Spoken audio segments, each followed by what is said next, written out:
Hello everyone. ఈ వీడియోలో మనము ఇక్కడ మీకు స్క్రీన్లో కనిపిస్తున్న విధంగా డేటా సెట్ అనేది తీసుకొని రావాలి. సో ప్రజెంట్ మన దగ్గర ఉండే డేటా సెట్ ఇక్కడ వరకు ఉంటుంది. ఓకే, సో ఇది మన డేటా సెట్. ఇందులో మనకి customer ID, subscription date and plan value ఉంటుంది. మనం తీసుకురావాల్సింది రెండు. అదేంటంటే next plan value and status. So next plan value ఏంటంటే, ఫర్ ఎగ్జాంపుల్ ఈ కస్టమర్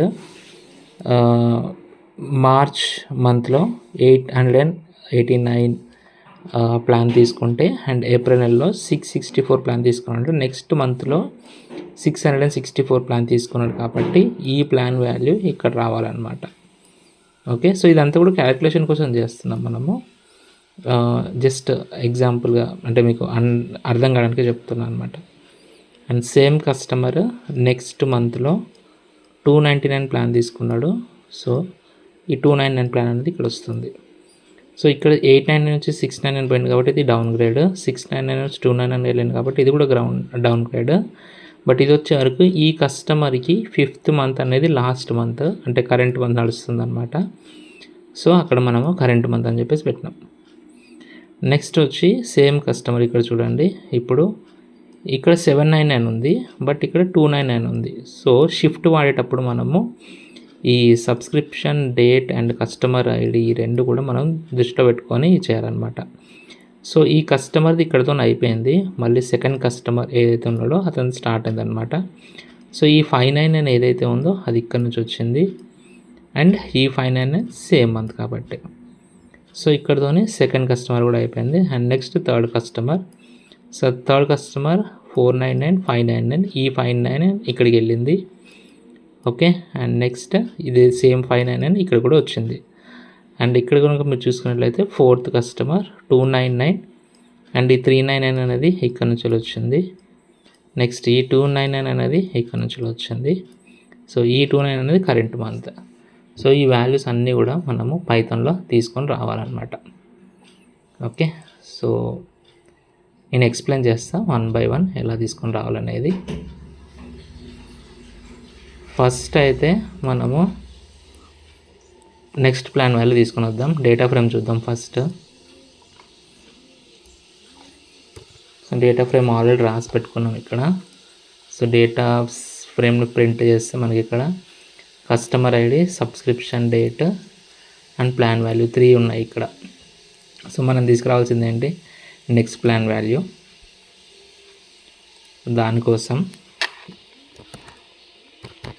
న్యూ కాలమ్ యాడ్ చేయాలి.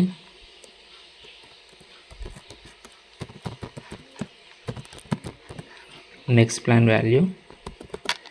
ఇందులో నేను డైరెక్ట్ ప్లాన్ వాల్యూ అనేది తీసుకొని వస్తా. Dot shift -1. సో ఇప్పుడు డేటా ఫ్రేమ్ ప్రింట్ చేసి చూద్దాము. నెక్స్ట్ ప్లాన్ వాల్యూ అయితే వచ్చింది, బట్ ఇక్కడ ఇష్యూ ఏంటంటే, ఫర్ ఎగ్జాంపుల్ ఫస్ట్ కస్టమర్కి,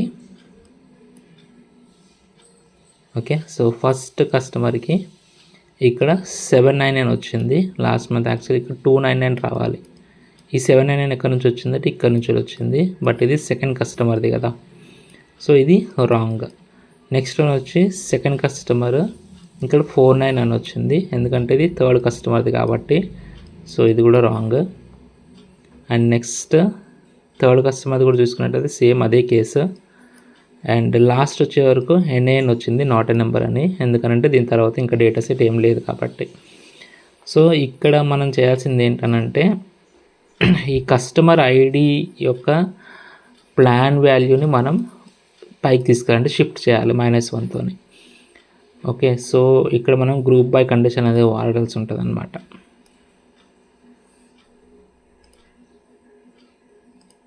okay, so df dot group by, ఇందులో కస్టమర్ ఐడి తర్వాత ఇది. సో ఇప్పుడు ఒకసారి ప్రింట్ చేసి చూద్దాం. సో ఇప్పుడు మనకి కరెక్ట్ వాల్యూస్ వచ్చినాయి. First of all first customer ఎవరైతే ఉన్నారో ఫస్ట్ కస్టమర్ లాస్ట్ నెంబర్ వచ్చేసి NN వచ్చింది. ఈ 299 కరెక్ట్ వెళ్ళింది, 644 కరెక్ట్గానే వెళ్ళింది. లాస్ట్ NN కాబట్టి, అంటే ఈ కస్టమర్ది ఇంకొక డేటా లేదు కాబట్టి లాస్ట్ నాట్ నెంబర్ అని వచ్చింది. ఇది కూడా సేమ్, ఇది కూడా సేమ్, ఇది కూడా సేమ్. ఓకే, సో ఇప్పుడు మనము ఈ NN వాల్యూస్ని ఏం చేద్దామని అంటే డాట్ ఫిల్ అని ఇందులో సేమ్ ప్లాన్ వాల్యూ ఏదైతే ఉందో అది తీసుకుందాం. సో ప్లాన్ వాల్యూతోనే ఫిల్ చేద్దాము. అప్పుడు ఇక్కడ ఏదైతే ప్లాన్ ఉందో ఆ ప్లాన్ వాల్యూ అనేది ఇక్కడ వస్తుంది. సెకండ్ కస్టమర్ కూడా సేమ్, లాస్ట్ మంత్ ఏదైతే ఉందో అది వస్తుంది. అండ్ థర్డ్ కస్టమర్ కూడా ఇదే, అండ్ ఫోర్త్ కస్టమర్ కూడా సేమ్. బట్ ఇక్కడ ఏమవుతుందని అంటే DF డాట్ ఇన్ఫోలో చెక్ చేసుకుంటే ఒకటేమో ఇంటీజర్ ఉంది, ఒకటేమో ఫ్లోట్ ఉంది. సో దీన్ని కూడా మనం ఇంటీజర్గా కన్వర్ట్ చేస్తాం. ఓకే, ఇప్పుడు కనుక చెక్ చేసుకుంటే రెండు కూడా ఇంటీజర్స్, అండ్ మనం డేటా కూడా ప్రింట్ చేస్తే కరెక్ట్ ఎగ్జాక్ట్ డేటా అనేది వస్తుంది. సో ఇక్కడ కూడా మనకి సేమ్ డేటా అనేది ఉంది. నెక్స్ట్ స్టేటస్ తీసుకోవాలండి, డౌన్ గ్రేడా అప్గ్రేడ్ అనేది. సో దానికోసం నేను ఒక ఫంక్షన్ యూజ్ చేస్తాను, DF స్టేటస్ అనే ఫంక్షన్ యూజ్ చేస్తా. ఇందులో ఆర్గ్యుమెంట్స్ రో ఒక్కటే, సింగిల్ ఆర్గ్యుమెంట్ రో. ఇఫ్ కండిషన్ యూజ్ చేద్దాం, ఇఫ్ రో plan value is less than new plan, sorry new next plan value. So ఈ ప్లాన్ వాల్యూ అనేది నెక్స్ట్ ప్లాన్ వాల్యూ కంటే తక్కువ ఉంటే అది ఏమవ్వాలి. సో నెక్స్ట్ ప్లాన్ వాల్యూ అనేది ఎక్కువ ఉంటే upgrade, in case plan value కనుక ఎక్కువ ఉంటే అది డౌన్ గ్రేడ్. సో ఈ కేసులో ఏంటనంటే ప్లాన్ వాల్యూ తక్కువ ఉంది, ఫర్ ఎగ్జాంపుల్ ఓకే ఇక్కడ ప్లాన్ వాల్యూ తక్కువ ఉంది అండ్ ఇక్కడ నెక్స్ట్ ప్లాన్ వాల్యూ ఎక్కువ ఉంది. సో ఇక్కడ ఏం జరిగిందంటే upgrade.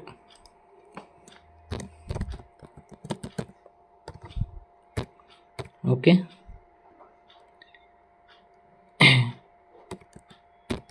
ఎలిఫ్ same,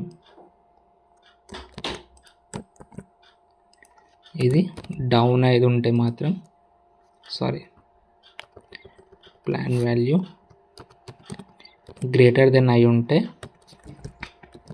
return downgrade. Else కండిషన్లో return no change. Okay, current month అని ఇవ్వద్దు, నో చేంజ్ అని చెప్పేసి అని ఇవ్వాలి. ఇప్పుడు దీన్ని DF స్టేటస్ అనే కాలం, న్యూ కాలం తీసుకొని DF డాట్ అప్లై ఈ ఫంక్షన్ని అప్లై చేస్తా.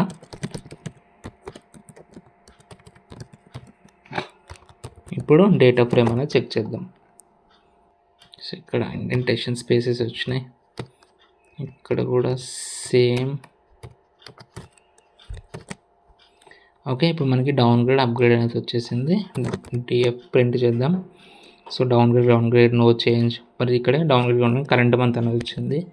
తర్వాత డౌన్ గ్రేడ్, ఇక్కడ ఒకటి upgrade. So fourth customer upgrade. Values అయితే కరెక్ట్ వచ్చినాయి కానీ నో చేంజ్ అనేది మాత్రం ఇక్కడ కరెంట్ మంత్ అనేది వస్తుంది. యాక్చువల్లీ ఇక్కడ మనం నో చేంజ్ అని ఇవ్వకూడదు, సారీ నో చేంజ్ అనే ఇవ్వాలి. బట్ కరెంట్ మంత్ అనేది డిఫరెంట్గా హ్యాండిల్ చేయాలి. ఎందుకనంటే ఫర్ ఎగ్జాంపుల్ ఇక్కడ కూడా మనకి సేమ్ వాల్యూ ఉందనుకో, ఇది కూడా నో చేంజ్ అనే రావాలి కదా. సో నో చేంజ్ బదులు ఇక్కడ మనం కరెంట్ మంత్ అని చెప్పేసి పెడితే ఇది కూడా కరెంట్ మంత్ అని చెప్పేసి ప్రింట్ అవుతుంది. సో అందుకని దాన్ని డిఫరెంట్గా హ్యాండిల్ చేయాలన్నమాట. కరెంట్ మంత్ అని ఒక వేరియబుల్ తీసుకుంటున్నా, ఇందులో DF ఇందులో మనకి ఏంటి plan value dot ID x max just print చేసి చూద్దాం ఐడిఎస్ మ్యాక్స్ ఏమని వస్తుందో. So DF dot group by customer wise వెళ్దాం.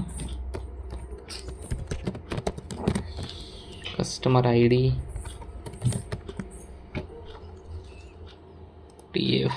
TF dot location. సో ఇలా ప్రింట్ చేసి చూద్దాం. ప్లాన్ వాల్యూ కాదు, యాక్చువల్ మనం తీసుకోవాల్సింది సబ్స్క్రిప్షన్ డేట్ అనేది తీసుకోవాలన్నమాట. సో సబ్స్క్రిప్షన్ డేట్ అనేది తీసుకుంటే మనకి ఇక్కడ చూడండి మ్యాక్స్ వచ్చేసి అన్నీ కూడా నో చేంజెస్ ఏవైతే ఉన్నాయో అవన్నీ కూడా మనకి ఇక్కడ కనిపిస్తున్నాయి. Reset index drop equal to 2 ఇద్దాం.